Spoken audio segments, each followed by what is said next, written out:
Diógenes Laércio, Vidas e Doutrinas dos Filósofos Ilustres.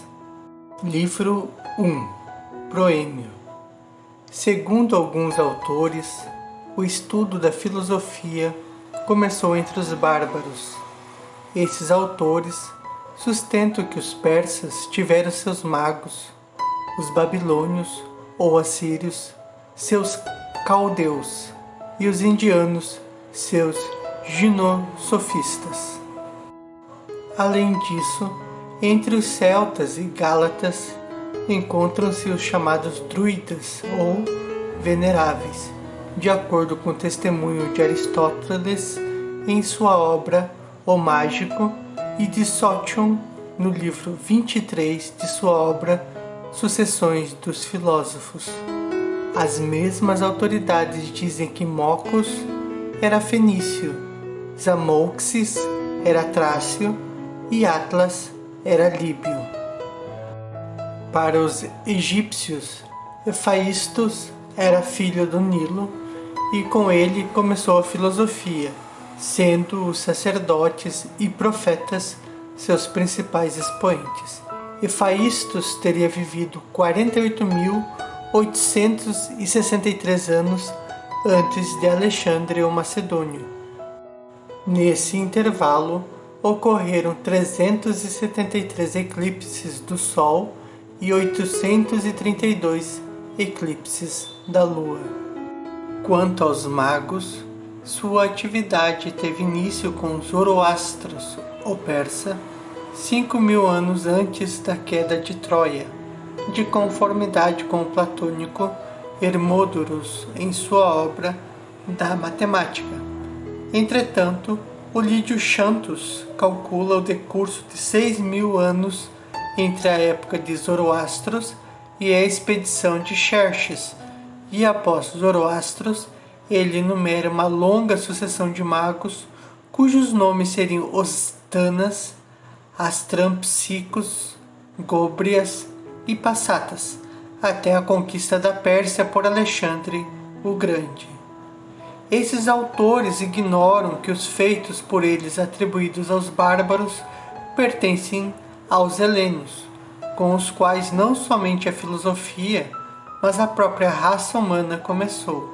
Por exemplo, os atenienses reivindicam para sua cidade a condição de pátria de Musaios, e os tebanos fazem o mesmo em relação a Linos.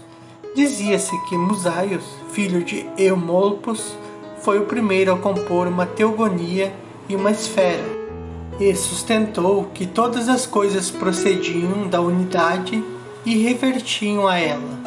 Musaios teria morrido em Phaleron, e seu epitáfio era o seguinte: aqui, no chão de Phaleron, jaz o cadáver de Musaios, filho querido de Eumolpos.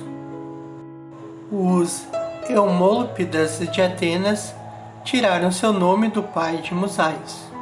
Dizia-se que Linos era filho de Hermes e da musa Urânia, e que teria composto um poema sobre a cosmogonia, o curso do Sol e da Lua e a gênese dos animais e das plantas. O início desse poema é o seguinte: houve um tempo em que todas as coisas cresciam juntas. Anaxágoras aproveitou essa ideia quando disse que todas as coisas eram originalmente indistintas, até que veio o espírito e as organizou. Linos morreu em Eubóia, atingido por uma flecha de Apolo, e seu epitáfio é o seguinte: este chão recebeu o tebano Lino morto, filho da musa Urânia belamente coroada. Assim começou a filosofia com os helenos, e seu próprio nome nada tem a ver com a maneira bárbara de expressar-se. Os defensores de sua invenção pelos bárbaros apresentam o trácio Orfeus, introduzindo-o como um filósofo antiquíssimo, mas, considerando os conceitos por ele usados a propósito dos deuses, não é possível chamá-lo de filósofo. De fato, essas pessoas concedem tal qualificação a alguém que não hesita em atribuir aos deuses todas as paixões humanas e até as ignomínias que apenas raramente certos homens cometem, e ainda assim, somente por meio de palavras. Segundo a lenda, ele morreu nas mãos de mulheres, porém, de conformidade com o epitáfio existente em Dion, na Macedônia, Orfeus foi atingido por um raio. O epitáfio é o seguinte: aqui as musas sepultaram Trácio Orfeus, da lira áurea, morto pelo raio de Zeus. Entretanto, os propagadores da ideia de que a filosofia apareceu entre os bárbaros prosseguem explicando as diferentes formas que os diversos filósofos lhes deram. Os ginosofistas e druidas teriam chamado suas doutrinas por meio de enigmas, exortando os homens a reverenciar os deuses, a abster-se totalmente de más ações e a ser corajosos. Com efeito, Cleitarcos afirma no 12º livro que os ginosofistas desdenham a própria morte, que os caldeus dedicam-se à astronomia e à previsão do futuro, e que os magos consomem o seu tempo no culto dos deuses, em sacrifícios e em preces, como se fossem os únicos a ser ouvidos pelas divindades. Eles expõem suas ideias a respeito do ser e da origem dos deuses, compostos de fogo, terra e água em sua opinião.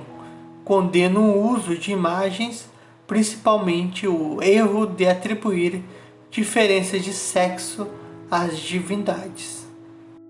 Os ginosofistas pregam a justiça e consideram ímpia a prática da cremação, porém acham lícito o casamento com mãe ou filha, como Sótion diz no 23º livro de sua obra. Além disso, praticam a adivinhação e prognosticam o futuro, alegando que os próprios deuses lhes aparecem. Eles dizem ainda que o ar está repleto de formas que se propagam como vapor e penetram nos olhos dos adivinhos de visão aguçada. Esses ginosofistas também proíbem adornos pessoais e uso de ouro. Suas roupas são brancas, eles dormem no chão e se alimentam de vegetais e pão rústico. Seus bastões são de junco e esses homens, segundo consta, costumam usá-los para apanhar com sua ponta o pedaço de queijo que comem. Eles desconhecem totalmente a arte da magia, de acordo com Aristóteles em sua obra O Mágico, e com Deinon no 5º livro de sua história. Este último autor informa que a tradução literal de Zoroastros é adorador de astros. Hermódoros diz o mesmo.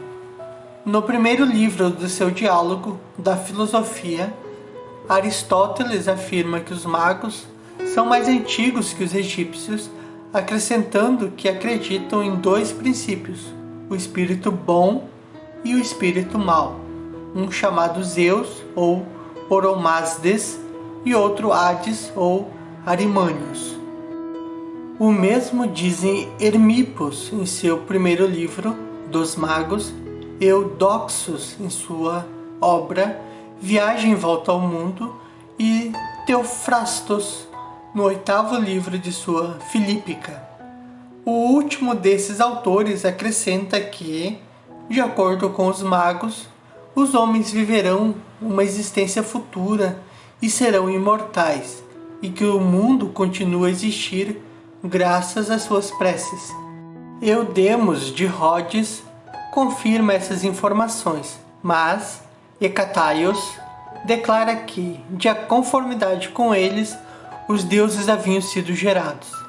Clearcos de Solói, em seu tratado da educação, faz ainda os ginosofistas descenderem dos magos, e algumas autoridades atribuem a mesma origem aos judeus. Acrescente-se que os autores de obras sobre os magos criticam Heródoto, dizendo que Xerxes jamais teria arremessado dardos contra o sol, nem teria lançado grilhões ao mar, porquanto na crença dos magos o sol e o mar seriam deuses. A destruição de estátuas dos deuses por Xerxes, todavia, seria obviamente natural. A filosofia dos egípcios, no tocante aos deuses e à justiça, é descrita da maneira seguinte. Dizem eles que o primeiro princípio seria a matéria, da qual se derivaram então os 4 elementos e surgiram finalmente todos os seres vivos. O Sol e a Lua são deuses portadores dos nomes de Osíris e Ísis, respectivamente. Os egípcios usavam o escaravelho, o dragão, o falcão e outras criaturas como símbolos da divindade. De acordo com Maneto, em sua Epítome de Doutrinas Físicas, e com Hecataios, no primeiro livro de sua obra da Filosofia Egípcia. Eles também erigem estátuas e templos aos animais sagrados porque não conhecem a forma verdadeira da divindade. Para eles, o universo foi criado, é perecível e esférico. As estrelas compõem-se de fogo e os eventos na Terra ocorrem de conformidade com a mistura de fogo nelas. Os egípcios dizem ainda que a Lua entra em eclipse quando fica na sombra da Terra, que a alma sobrevive à morte e transmigra para outros corpos, e que a chuva decorre de alterações na atmosfera. Segundo Hecataios e Aristágoras, os egípcios dão explicações naturais para todos os outros fenômenos. Eles também instituíram leis tendo em vista a justiça, atribuindo-as a Hermes, e divinizaram os animais úteis aos homens, além de pretenderem ser os criadores da geometria, da astronomia e da aritmética. E são esses os dados referentes à invenção da filosofia. Entretanto, Pitágoras foi o primeiro a usar o termo e a chamar-se de filósofo. Com efeito, Heracleides do Ponto, em sua obra A Mulher Exânime, atribui-lhe em conversa com Leon, tirano da cidade de Flius, a frase segundo a qual homem algum é sábio, mas somente Deus. Imediatamente, esse estudo passou a chamar-se sabedoria, e seu professor recebeu o nome de sábio, para significar que atingira a perfeição no tocante à alma, enquanto o estudioso dessa matéria recebia o nome de filósofo. Outro nome para os sábios era sofista, e não somente para os filósofos, mas também para os poetas, cratinos. Ao elogiar Homero e Hesíodo, em sua peça Arquílocos, dá-lhes esse nome. Os homens geralmente considerados sábios eram os seguintes: Tales, Solon, Periandros, Cleóbulos, Quilon, Bias e Pitagos. Acrescentavam-se a estes Anacarsis, o Cita, Mison de Quen, Ferícides de Ciros e Epimenides de Creta. Algumas fontes incluem ainda o tirano Peisístratos. São estes os sábios. Na realidade, a filosofia teve uma origem dupla, começando com Anaximandro e com Pitágoras. O primeiro foi discípulo de Tales, enquanto Pitágoras recebeu lições de Ferecides. Uma das escolas filosóficas chamou-se Jônica, porque Tales, um milésio e, portanto, um jônio, instruiu Anaximandro, e a outra chamou-se Italiota, por causa de Pitágoras, que filosofou a maior parte da sua vida na Itália. Uma delas, a jônica, termina com Cleitômacos, Crisipos e Teofrastos, e a outra, a italiota, com Epicuro. De um lado, a sucessão passa de Tales a Anaximandro, Anaxímenes, Anaxágoras e Aquelaos até Sócrates, introdutor da ética na filosofia. De Sócrates, ela passa a seus discípulos, os socráticos, especialmente a Platão, o fundador da Academia Antiga. De Platão, por meio de Espeusippos e Xenocrates, a sucessão passa a Polemon, Crantor e Crates, Arcelisaus, fundador da Academia Média, Lacides, fundador da Academia Nova, Carneades e Cleitômacos. A outra escola que termina com Crisipos, ou seja, passando de Sócrates a Antístenes, Diógenes, o cínico, Crates de Tebas, Zênon de Sítion, Cleantes e Crisipos. Existe ainda outra que termina com Teofrastos, passando de Platão a Aristóteles e deixe a Teofrastos. Findo então, dessa maneira, a escola jônica.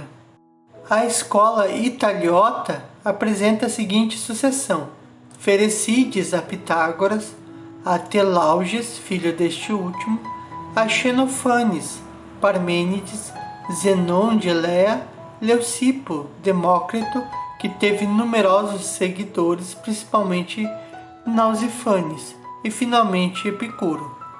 Dos filósofos, uns recebem a designação de dogmáticos e outros de céticos. Todos aqueles que fazem asserções acerca das coisas no pressuposto de que elas podem ser conhecidas são dogmáticos, enquanto os que suspendem seu juízo, alegando que não podemos conhecer as coisas, são céticos. Além disso, alguns deles deixaram escritos, enquanto outros nada escreveram, como aconteceu segundo algumas autoridades com Sócrates, Estilpon, Filipos, Menédemos, Pirro, Teodoros, Carneades e Brison. Alguns acrescentam Pitágoras e Ariston de Quios, com a exceção de que estes teriam escrito umas poucas cartas. Outros escreveram apenas uma obra cada um, como Melissos, Parmênides e Anaxágoras.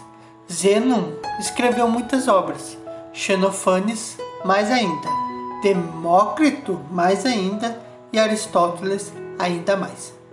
Alguns filósofos foram qualificados segundo suas cidades natais, como os Helíacos e os Megáricos, os Eretrianos e os Cirenaicos.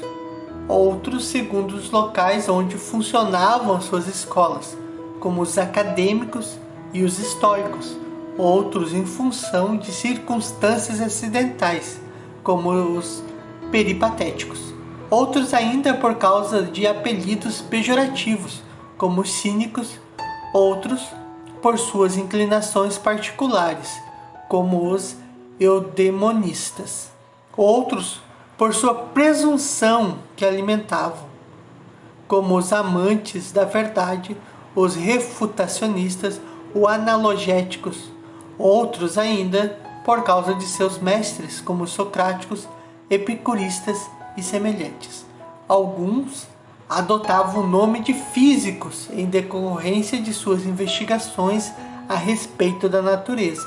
Outros os de éticos, por suas discussões sobre tópicos de ordem moral, enquanto os que se dedicavam a malabarismos verbais chamavam-se dialéticos. As partes da filosofia são três: física, ética e dialética ou lógica. A física é a parte dedicada ao universo e ao seu conteúdo. A ética é a parte dedicada à vida e ao que se relaciona conosco. Dialética é o processo de raciocínio usado em ambas as partes anteriores. A física esteve em evidência até a época de Arquelaus. A ética, como já dissemos, começou com Sócrates. A dialética data do tempo de Zênon de Elea. Em ética, houve 10 escolas: a acadêmica, a cirenaica, helíaca, a megárica, a cínica, a eretriana, a dialética, a peripatética, a estoica e a epicurista. Os fundadores dessas escolas foram: da Academia Antiga, Platão; da Academia Média, Arcelisaus; da Academia Nova, Lacides; da Escola Cirenaica, Aristippus; da Ilíaca, Faedon de Elis; da Megárica, Euclides de Mégara; da Cínica, Antístenes de Atenas; da Eretriana, Menédemos de Eretria; da Escola Dialética, Cleitômacos de Cartago; da Peripatética, Aristóteles de Estageira; da Estoica, Zênon de Sicyon; da Escola Epicurista, tirou seu nome do próprio Epicuro. Em sua obra Das Seitas Filosóficas, Hipólbotos declara que há 9 seitas ou escolas e as enumera na seguinte ordem: a primeira é a megárica, a segunda a eretriana, a terceira a cirenaica, a quarta a epicurista, a quinta a aniceriana, a sexta a teodorea, a sétima a zenônia ou estoica, a oitava a acadêmica antiga, a nona a peripatética. Ele não se refere às escolas cínica, ilíaca e dialética. Quanto aos pirrônios, suas conclusões são de tal modo indefinidas que praticamente nenhuma autoridade lhes atribui a condição de seita.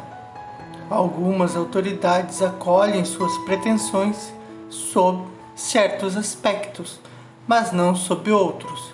Parece, porém, que eles constituem uma seita, pois usam o termo em relação àqueles que, em sua atitude, a propósito das aparências, seguem ou dão a impressão de seguir algum princípio, e sob esse aspecto teríamos justificativa para chamar os céticos de seita.